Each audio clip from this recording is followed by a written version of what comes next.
নমস্কার বন্ধুরা, আশা করি তোমরা সবাই ভালো আছো। আজকে তোমাদের বলবো কেন টাকায় গান্ধীজির ছবি ব্যবহার করা হয়েছে, কেন নেতাজি বা অন্য কোনো মহান ব্যক্তিত্বের ছবি ব্যবহার করা হয়নি। চলো তাহলে ভিডিওটি শুরু করা যাক। 1861 সালে ব্রিটিশ সরকার প্রথম কাগজের নোট ব্যবহার চালু করে।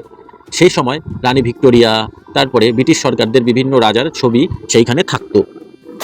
পরবর্তীকালে 1947 সালে যখন দেশ স্বাধীন হলো, তখন ভারতীয় টাকায় অশোক স্তম্ভের ছবি স্থাপন হলো। তখন কিন্তু কোনো গান্ধীজি, কোনো নেতাজি বা কারোর ছবি দেওয়ার কথা তখন কেউ বলেনি, তখন শুধু থাকতো অশোক স্তম্ভ।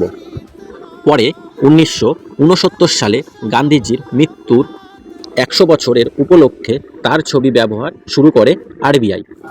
ভারতীয় স্বাধীনতা সংগ্রামে অনেক গুরুত্বপূর্ণ ব্যক্তি থাকলেও গান্ধীজির সর্বজনীন গ্রহণযোগ্যতা এবং জাতীয় ঐক্যের প্রতীক হিসেবে তার ছবি নোটে ব্যবহার করা হয়।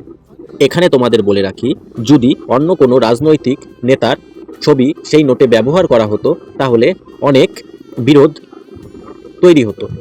যেহেতু আমাদের প্রিয় নেতাজি সুভাষচন্দ্র বসু ভারতীয় কংগ্রেসের দলের সঙ্গে যুক্ত ছিলেন এবং পরে তিনি নিজেও একটি দল গঠন করেন, তার নাম ছিল ফরওয়ার্ড ব্লক।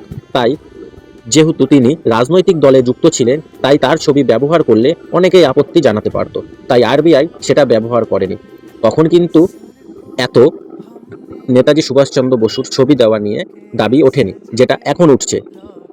আর এখন এত দাবি উঠেছে নেতাজি সুভাষচন্দ্র বসুর ছবি নোটে দেওয়া নিয়ে, কলকাতা হাইকোর্টে এই নিয়ে মামলাও হয়েছে এবং মাননীয় বিচারপতি কেন্দ্রীয় সরকারের কাছে রিপোর্টও তলব করেছে। কিন্তু আরবিআই এখনো পর্যন্ত গান্ধীজির বদলে অন্য কোনো ব্যক্তির ছবি টাকায় দেওয়ার ব্যাপারে কোনো সিদ্ধান্ত নেয়নি।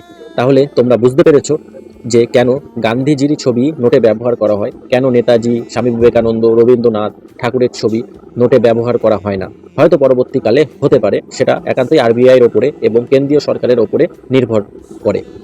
ভিডিওটি ভালো লাগলে চ্যানেলটি সাবস্ক্রাইব করো এবং